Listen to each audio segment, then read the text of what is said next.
Karen, what if we want to make art, but we aren't good at it? Welcome to the club. I started painting in 1997 when Megan was 3 years old. It was just a way to get out of the house and go to a little community painting class.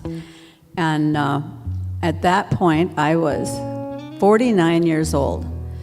And I had certain ideas about what a 49-year-old is supposed to be able to accomplish. So I just assumed that if I went and took a painting class and some teacher showed me what to do, that I could do it. And when my art turned out looking like not even as cool as a kindergarten painting, I was ready to quit and just walk away from it. And many times I was ready to quit. But about the same time, I had planted a garden in the back of our house, according to one of those little maps that they put in the Better Homes and Gardens magazine.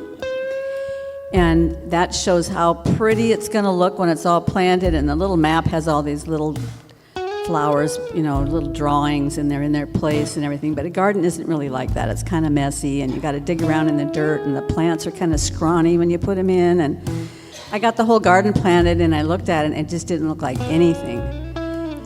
But I took a deep breath and I thought about it, and I thought, this is supposed to look like that picture in 3 years.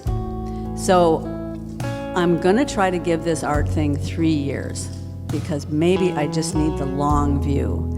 I need a lot of skills in order to make something that looks beautiful, and I have to be willing to humble myself to see where the problems are and to learn from it.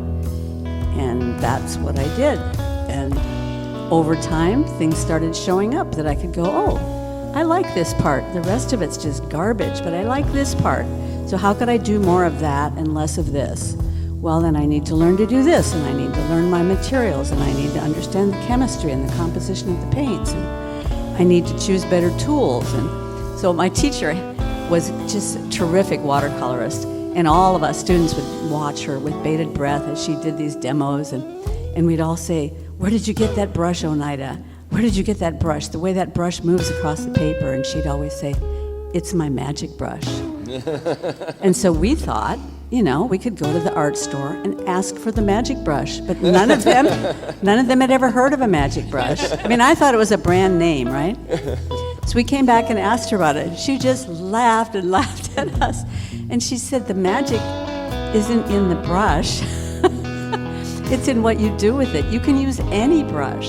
It's how skillful your hand is, and how much water you use, and how much paint you use, and what your eye sees when you look at shadows. They're not just gray. Look at all the colors in the shadows. Look at how a tree is put together. You know, I mean, she completely changed the way I saw the world. But it was time. It took time. So start somewhere. Do it badly. You know, Jordan Peterson always says, write badly, but write. And then you keep writing, and then it gets better. And I used to teach art at my daughter's elementary school, and the kids would complain they couldn't do things. And I'd say, okay, how long have you been writing your name in cursive? And they'd say, well, like 6 years. What did it look like the first time you wrote your name in cursive? Oh, it was really ugly. Well, yeah, but you've done it every day for 6 years. Do your art every day for 6 years, and something will show up.